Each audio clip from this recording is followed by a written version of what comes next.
नमस्कार दोस्तों। आज हम सुनेंगे मुंशी प्रेमचंद के द्वारा लिखी कहानी जिसका नाम है तगादा। तो चलिए दोस्तों कहानी को शुरू करते हैं।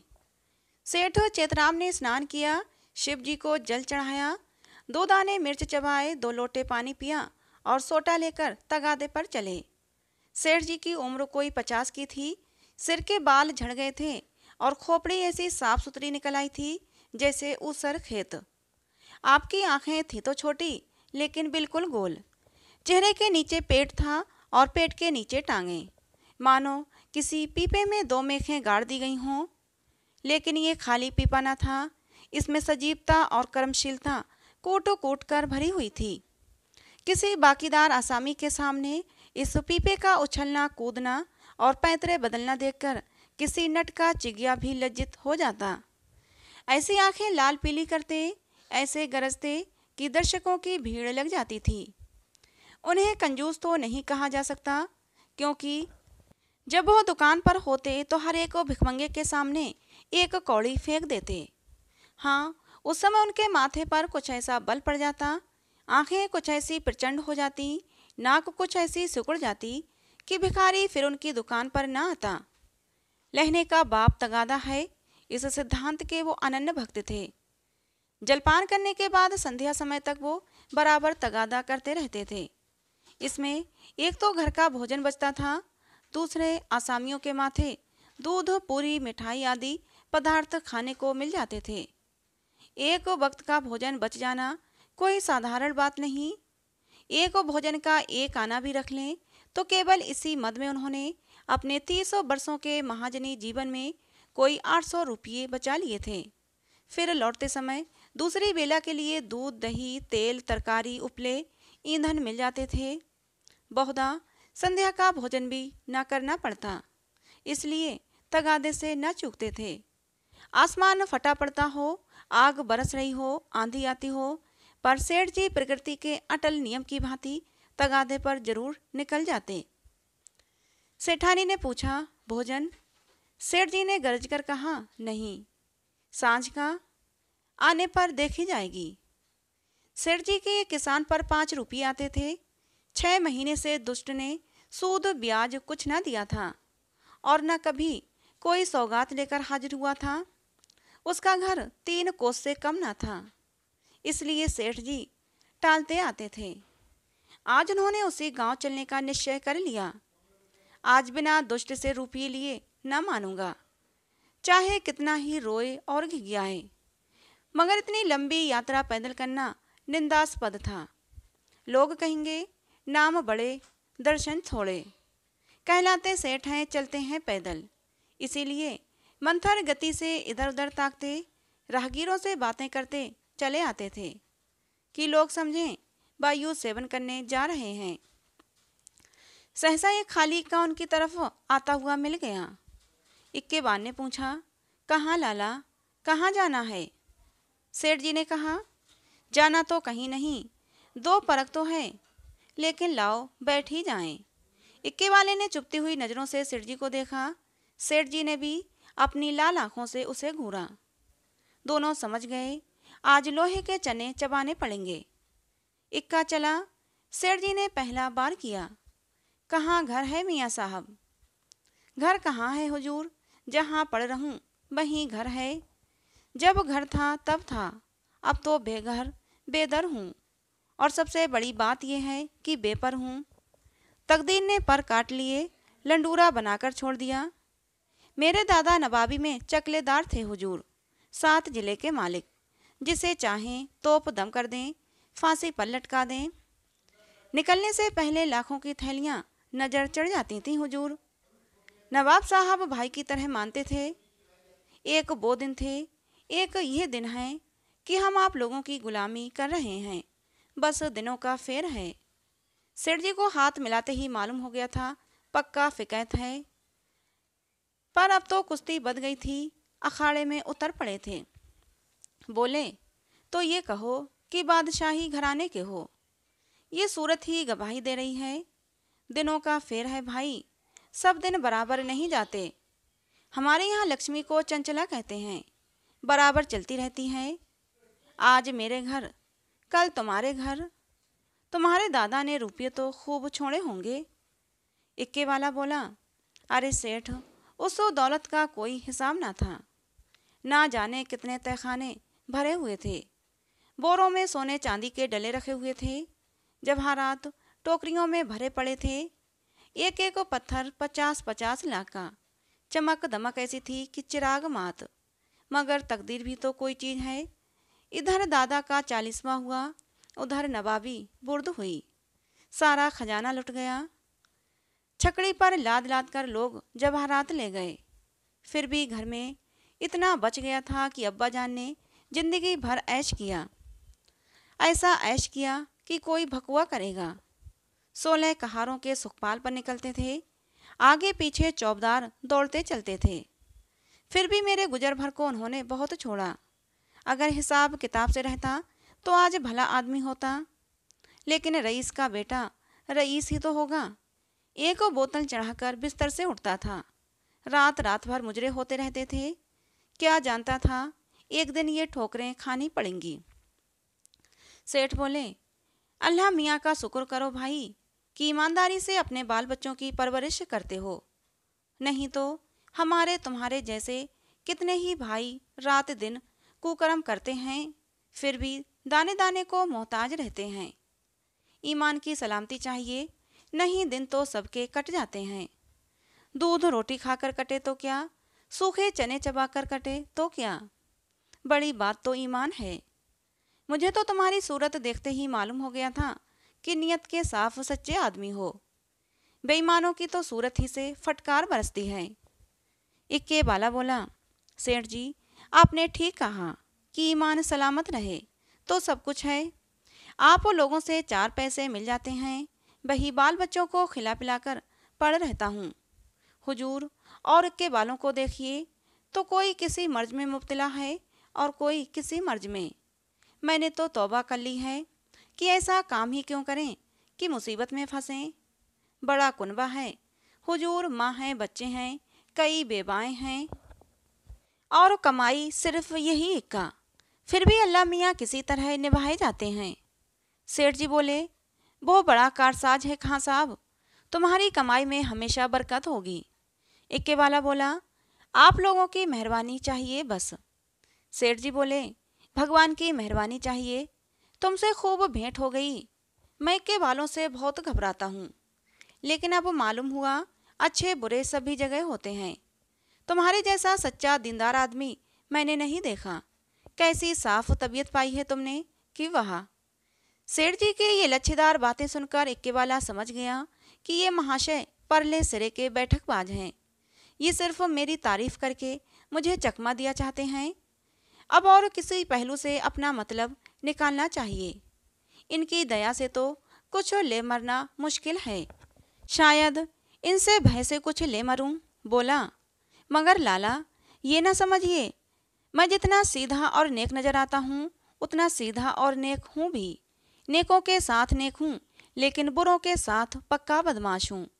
यूँ कहिए आपकी जूतियाँ सीधी कर दूँ, लेकिन किराए के मामले में किसी के साथ रियायत नहीं करता। रियायत करूँ तो फिर खाऊं क्या।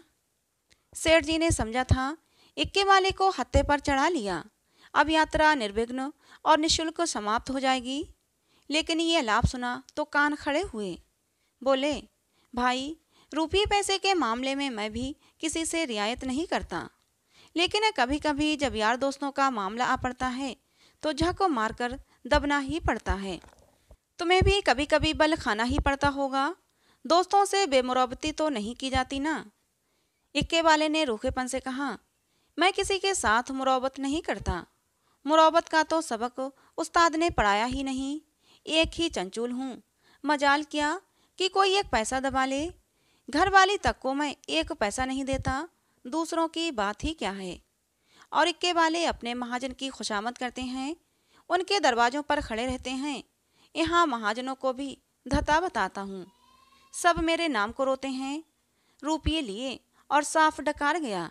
देखें अब कैसे वसूल करते हो बच्चा। नालिश करो, घर में क्या धरा है जो ले लोगे। सेठ जी को मानो जूड़ी चढ़ाई। समझ गए ये शैतान बिना पैसे लिए न मानेगा। जानते कि विपत्ति गले पड़ेगी तो भूल कर भी इक्के पर पाँव न रखते। इतनी दूर पैदल चलने में कौन से पैर टूट जाते। अगर इस तरह रोज पैसे देने पड़े तो फिर लेन देन कर चुका। सेठ जी भक्त जीव थे। शिव जी को जल चढ़ाने में जब से होश संभाला था, एक नागा भी न किया था। क्या भक्त वत्सल शंकर भगवान इस अवसर पर मेरी सहायता न करेंगे? इष्ट देव का सुमिरन करके बोले, खां साहब, और चाहे किसी से न दबो, पर पुलिस से तो दबना ही पड़ता होगा। वो तो किसी के सगे नहीं होते। इक्के वाले ने कहा लगाया, मारा कभी नहीं, उनसे उल्टे और कुछ न कुछ वसूल करता हूँ। जहाँ कोई शिकार मिला झट सस्ते भाड़े बैठाता हूँ और थाने पहुँचा देता हूँ। किराया भी मिल जाता है और साथ में इनाम भी। क्या मजाल कि कोई बोल सके, लाइसेंस नहीं लिया आज तक लाइसेंस। मजे में सदर में इक्का दौड़ाता फिरता हूँ, कोई साला चू नहीं कर सकता। मेले ठेलों में अपनी खूब बनाती है। अच्छे अच्छे माल चुन चुन कर कोतवाली पहुँचाता हूँ। वहाँ कौन किसी की दाल गलती है। जिसे चाहे रोक लें। 1 दिन 2 दिन 3 दिन 20 बहाने हैं। कह दिया, शक था कि ये औरत को भंगाए लिए जाता था। फिर बताओ भला कौन बोल सकता है। साहब भी छोड़ना चाहें तो नहीं छोड़ सकते। मुझे सीधा ना समझिएगा, एक ही हरामी हूँ। सवारियों से पहले किराया तय नहीं करता, ठिकाने पर पहुंचाकर 1 के 2 लेता हूँ। जरा भी ची चपड़ किया तो आस्तीन चढ़ा पैंतरे बदल कर खड़ा हो जाता हूँ। फिर कौन है जो सामने ठहर सके। सेठ जी को रोमांच हो आया। हाथ में एक सोटा तो था, पर उसका व्यवहार करने की शक्ति का उनमें अभाव था। आज तो बुरे फंसे। न जाने किस मनहूस का मुंह देखकर घर से चले थे। कहीं ये दुष्ट उलझ पड़े तो 10-5 दिन हल्दी सौंठ पीना पड़े। अब से भी कुशल हैं, यहाँ उतर जाऊं तो बच जाए, वही सही। भीगी बिल्ली बनकर बोले, अच्छा अब रोक लो खां साहब, मेरा गांव आ गया, बोलो तुम्हें क्या दे दूं। इक्के वाले ने घोड़ी को एक चाबुक लगाया और निर्दयता से बोला, मजूरी सोच लो भाई, तुमको न बैठाया होता तो 3 सवारियां बैठा लेता। तीनों 4-4 आने भी देते तो 12 आने हो जाते। तुम 8 ही आने दे दो। सेठ जी की तो बधिया बैठ गई। इतनी बड़ी रकम उन्होंने इस उम्र में इस मद में कभी भी खर्च न की थी। इतनी सी दूर के लिए इतना किराया वो किसी भी तरह न दे सकते थे। मनुष्य के जीवन में एक ऐसा अवसर भी आता है जब परिणाम की उसे चिंता नहीं रहती। सेठ जी के जीवन में यह ऐसा ही अवसर था। अगर आने दो आने की बात होती तो खून का घूंट पीकर दे भी देते, लेकिन 8 आने के लिए कि जिसका द्विगुण एक कलदार होता है, अगर तू मैं ही नहीं हाथापाई की भी नौबत आए तो वो करने को तैयार थे। वो निश्चय करके दृढ़ता के साथ बैठे रहे। सहसा सड़क के किनारे एक झोंपड़ा नजर आया। इक्का रुक गया। सेठ जी उतर पड़े और कमर से 1-2 अन्नी निकालकर इक्केवान की ओर बढ़ाई। इक्केवान ने सेठ जी के तेवर देखे तो समझ गया ताव बिगड़ गया है, चाशनी कड़ी हो गई है, अब ये दांतों में लड़ेगी, इसलिए इसको अच्छे से चुबल कर ही मिठास का आनंद लेना चाहिए। नम्रता से बोला, मेरी ओर से इसकी रेवड़ियाँ लेकर बाल बच्चों को खिला दीजिएगा, अल्लाह आपको सलामत रखे। सेठ जी ने 1 आना और निकाला और बोले, बस अब जबान ना हिलाना, 1 कौड़ी भी बेसी ना दूंगा। इक्के वाला बोला, नहीं मालिक, अगर आप ही ऐसा कहेंगे तो हम गरीबों के बाल बच्चे कहाँ से पलेंगे। हम लोग भी आदमी पहचानते हैं हुजूर। इतने में झोंपड़ी में से एक स्त्री गुलाबी साड़ी पहने पान चबाती हुई बाहर आई और बोली, आज बड़ी देर लगाई। एकाएक सेठ जी को देखकर, अच्छा आज लाला जी तुम्हारे इक्के पर थे, फिर आज तुम्हारा मिजाज काहे को मिलेगा। एक चेहरे शाही तो मिली ही होगी, चुपचाप इधर बढ़ा दो सीधे से। ये कहकर वो सेठ जी के समीप आकर बोली, आराम से चरपैया पर बैठो लाला, बड़े भाग थे कि आज सवेरे सवेरे आपके दर्शन हुए। उसके वस्त्र मंद मंद महक रहे थे। सेठ जी का दिमाग ताजा हो गया। उसकी ओर कनखियों से देखा। औरत चंचल, बाकी कटीली, तेज तर्रार थी। सेठानी जी की मूर्ति आंखों के सामने आ गई। भद्दी थल-थल पिल-पिल, पैरों में बेवाय फटी हुई, कपड़ों से दुर्गंध उड़ती हुई। सेठ जी नामात्र को भी रसिक न थे, पर इस समय आंखों से हार गए। आंखों को उधर से हटाने की चेष्टा करके चारपाई पर बैठ गए। अभी कोस भर की मंजिल बाकी है, इसका ख्याल भी न रहा। स्त्री एक को छोटी सी पंखिया उठा लाई और सेठ जी को झलने लगी। हाथ की प्रत्येक गति के साथ सुगंध का एक झोंका आकर सेठ जी को उन्मत्त करने लगा। सेठ जी ने जीवन में ऐसा उल्लास कभी अनुभव न किया था। उन्हें प्रायः सभी घृणा की दृष्टि से देखते थे। चोला मस्त हो गया, उसके हाथ से पंखिया छीन लेनी चाहिए। बोले, तुम्हें कष्ट हो रहा है, लाओ मैं झल लूं। यह कैसी बात है लाला जी, आप हमारे दरवाजे पर आए हैं, क्या इतनी खातिर भी न करने दीजिएगा? और हम हैं किस लायक? क्या इधर कहीं दूर जाना है? अब तो बहुत देर हो गई, कहाँ जाना है? सेठ जी ने पापी आंखों को फेर कर और पापी मन को दबाकर कहा, यहाँ से थोड़ी दूर ही जाना है। यहाँ से थोड़ी दूर पर एक गांव है, वहीं जाना है। सांझ को इधर से ही लौटूंगा। सुंदरी ने प्रसन्न होकर कहा, तो फिर आज यहीं रहिएगा, सांझ को फिर कहाँ जाइएगा? एक दिन घर के बाहर की हवा भी खाइए, फिर न जाने कब मुलाकात होगी। इक्के वाले ने आकर सेठ जी के कान में कहा, पैसे निकालिए तो दाने चारे का इंतजाम करूं। सेठ जी ने चुपके से अठन्नी निकाल कर दे दी। इक्के वाले ने फिर पूछा, आपके लिए कुछ मिठाई लेता हूँ? यहाँ आपके लायक मिठाई तो क्या मिलेगी, हाँ बस मुंह मीठा हो जाएगा। सेठ जी बोले, मेरे लिए कोई ज़रूरत नहीं, हाँ बच्चों के लिए यह 4 आने की मिठाई लिवाते आना। चवन्नी निकालकर सेठ जी ने उसके सामने ऐसे गर्व से फेंकी मानो इसकी उनके सामने कोई हकीकत नहीं है। सुंदरी के मुंह का भाव तो देखना चाहते थे, पर डरते थे कि कहीं वो ये ना समझे लाला चवन्नी क्या दे रहे हैं, मानो किसी को मोल ले रहे हैं। इक्के वाला चवन्नी उठाकर जा ही रहा था कि सुंदरी ने कहा, सेठ जी की चवन्नी लौटा दो। लपक कर उठा ली, शर्म नहीं आती? ये मुझसे रुपया ले लो, 8 आने की ताजी मिठाई बनवा कर लाओ। उसने रुपया निकाल कर फेंका। सेठ जी मारे लाज के गड़ गए।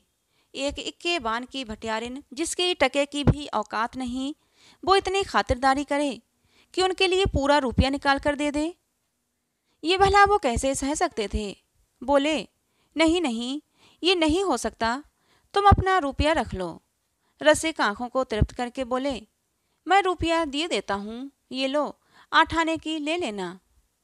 इक्केबान तो उधर मिठाई और दाने चारे की फिक्र में चला।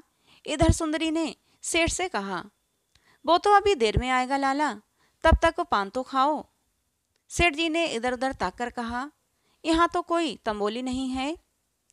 सुंदरी उनकी ओर कटाक्षपूर्ण नेत्रों से देखकर बोली, क्या मेरे लगाए पान तंबोली के पानों से भी खराब होंगे? सेठ जी ने लज्जित होकर कहा, नहीं नहीं, यह बात नहीं, तुम मुसलमान हो ना? सुंदरी ने विनोदमय आग्रह से कहा, खुदा की कसम, इसी बात पर मैं तुम्हें पान खिलाकर ही छोड़ूंगी।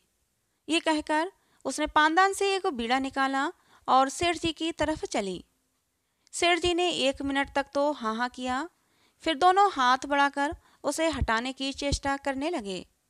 फिर जोर से दोनों ओंठ बंद कर लिए, पर जब सुंदरी किसी तरह न मानी तो सेठ जी अपना धर्म लेकर बेतहाशा भागे। सोटा वही चारपाई पर रह गया। 20 कदम पर जाकर रुक गए और हाँफ कर बोले, देखो, इस तरह किसी का धर्म नहीं लिया जाता। हम लोग तुम्हारा छुआ पानी पी लें तो धर्म भ्रष्ट हो जाए। सुंदरी ने फिर दौड़ाया, सेठ जी फिर भागे। इधर 50 वर्ष से उन्हें इस तरह भागने का अवसर न हुआ था। धोती खसक कर गिरने लगी, मगर इतना अवकाश न था कि धोती बांध लें। बेचारे धर्म को कंधों पर रखे दौड़े चले जाते थे। ना मालूम कब कमर से रुपयों का बटुआ खिसक पड़ा। जब वो 50 कदम पर फिर रुके और धोती ऊपर उठाई तो बटुआ नदारद। पीछे फिरकर देखा, सुंदरी हाथ में बटुआ लिए उन्हें दिखा रही थी और इशारे से बुला रही थी, मगर सेठ जी को धर्म रुपयों से कहीं प्यारा था। 2-4 कदम फिर चले, फिर रुक गए। एकाएक धर्म बुद्धि ने डांट बताई, थोड़े से रुपयों के लिए धर्म छोड़ देते हो? रुपये तो बहुत मिलेंगे, धर्म कहाँ मिलेगा? यह सोचते हुए वो अपनी राह चले। जैसे कोई कुत्ता झगड़ालू कुत्तों के बीच से आहत होकर निकला हो और दुम दबाए भागा जाता हो और बार बार पीछे फिरकर देख लेता हो कि कहीं वे दुष्ट आ तो नहीं रहे हैं। तो दोस्तों, ये कहानी थी मुंशी प्रेमचंद के द्वारा लिखी, जिसका नाम था तगादा। कहानी आपको कैसी लगी जरूर बताना। कहानी अगर अच्छी लगी हो तो प्लीज़ इसे एक लाइक और चैनल को सब्सक्राइब जरूर कर लेना, जिससे कि ऐसी ही मनोहर कहानियाँ आप लोगों को मिलती रहें। मिलते हैं अगली किसी नई कहानी में।